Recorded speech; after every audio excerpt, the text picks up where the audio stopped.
I will not pretend that my question is easy, but I was wondering, why couldn't you detach emotionally from that and keep the drive? Do you have a tip? Because I don't know. Look, remember, it was personal. I had my self-worth attached to the outcome. I was the guy who comes, builds, takes the hit, empowers the people.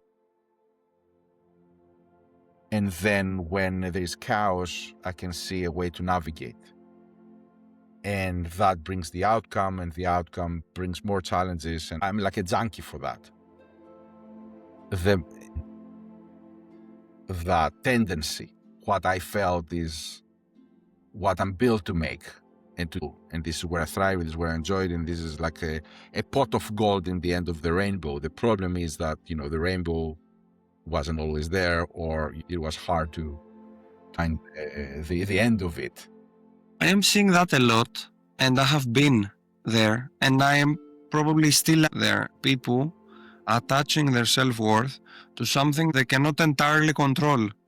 I couldn't control anything in reality. You're right. You're right. Yeah, isn't that totally a little right. Bizarre? Like attaching your self-worth to something like the market. The market changes, businesses change. Yeah, no, you're right. I mean, now that we're discussing, like, duh.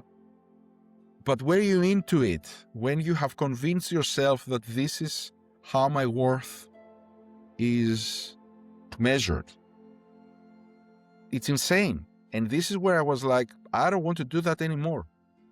Because even if I do well, a pandemic starts, or they bring another guy who doesn't happen to like me and I like him.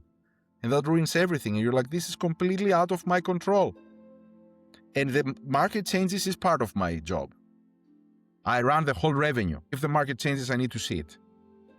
So with that, I'm fine. That's why I got okay with that. That's why I sound a lot of times as having excuses, but in reality, it's how I take in everything and just loudly express my fears or thoughts or guesses, which is, by the way, something I learned at Epignos, is that, no, you keep it for yourself. Talk about not what you see and what you're afraid of. What are you going to do about it?